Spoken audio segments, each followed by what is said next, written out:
शेर और मच्छर की कहानी। जंगल के राजा शेर को अपनी शक्ति पर बड़ा घमंड था। वह स्वयं को सबसे शक्तिमान समझता था, इसलिए जंगल के हर जानवरों पर अपनी गौस जमाता रहता था। जंगल के जानवर भी क्या करते, अपने प्राण सबको प्रिय थे, इसलिए ना चाहकर भी शेर के सामने नतमस्तक हो जाते। एक दिन दोपहर के समय शेर एक पेड़ के नीचे सो रहा था। वहीं एक मच्छर भिनभिना रहा था, जिससे शेर की नींद में खलल पड़ रहा था। वह एक मच्छर से बोला, हे मच्छर, देखता नहीं मैं सो रहा हूँ, भाग यहाँ से, नहीं तो मसल कर दूंगा। मच्छर बोला, क्षमा करें वनराज, मेरे कारण आपकी नींद में व्यवधान उत्पन्न हुआ, किंतु आप मुझे ये बात नम्रता से भी कह सकते हैं, आखिर मैं भी इस धरती का जीव हूँ। अच्छा, तो तुम छोटा सा मच्छर मुझसे जुबान लड़ाएगा? और क्या गल कहा मैंने? तुम मच्छर हो ही ऐसा कि कोई भी तुम्हें यूं मसल दे। मैं तो ये बार बार कहूँगा, क्या बिगाड़ लोगे तुम मेरा? मच्छर को शेर की बात और व्यवहार बहुत बुरा लगा। वह अपने साथी मच्छरों के पास गया और उन्हें सारी बात बताई। सभी मच्छर को शेर के बात चुभ गई। उन्होंने तय किया कि इस संबंध में एक बार सब मिलकर शेर से बात करेंगे।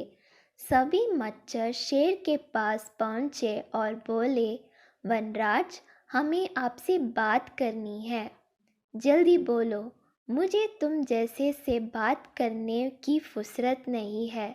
शेर बोला, वनराज, आप होंगे बहुत शक्तिशाली, किंतु इसका अर्थ है कथिया नहीं है कि आप अन्य जीवों और प्राणियों का मजाक उड़ाएं या उन्हें नीचे दिखाएं। मच्छर बोले, मैंने जो कहा सच कहा।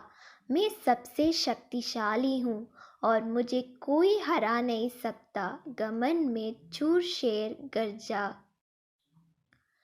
ऐसा नहीं है, अगर आप शक्तिशाली हैं तो हमें भी इतना सामर्थ्य है कि आवश्यकता पड़ने पर हम किसी का सामना कर सकते हैं और उसे हरा सकते हैं। हम आपको भी हरा सकते हैं। मच्छर भी चुप ना रहे। यह सुनकर शेर हंसते हुए बोला, तुम लोग मुझे हराओगे? तुम लोगों की इतनी हिम्मत कि मेरे सामने आकर ये बात कहो? मेरी शक्ति का अंदाज नहीं है तुम्हें, अन्यथा ऐसा कभी नहीं कहते। अभी भी समय है, भाग जाओ यहाँ से, नहीं तो कोई नहीं बचेगा। शेर के घमंड ने मच्छरों को क्रुद्ध कर दिया। उन्होंने ठान लिया कि इस शेर को मज़ा चखा कर ही रहेंगे। वे सारे एकजुट हुए और शेर पर टूट पड़े। वे जगह जगह उसे काटने लगे। वह दर्द से घबरा उठा।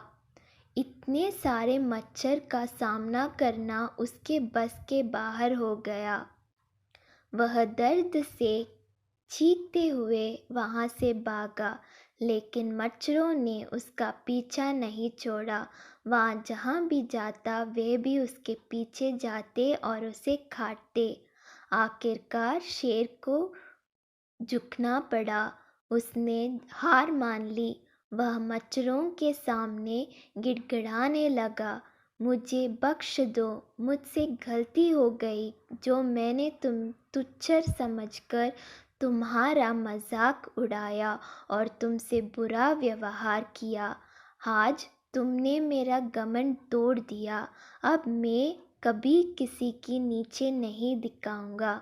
मच्छरों ने शेर को सबक सिखा दिया था, इसलिए उन्होंने उसे काटना बंद कर दिया। वे बोले, घमंडी का घमंड कभी ना कभी अवश्य टूटता है। आज तुम्हारा टूटा है, घमंड करना छोड़ दो, अन्यथा एक दिन ये तुम्हें ले डूबेगा। और कभी किसी प्राणी को नीचे मत समझो, हर किसी का अपना सामर्थ्य और शक्ति होती है। शेर धोबी करते हुए वहाँ से भाग गया। शिक्षा: घमंडी का सिर नीचा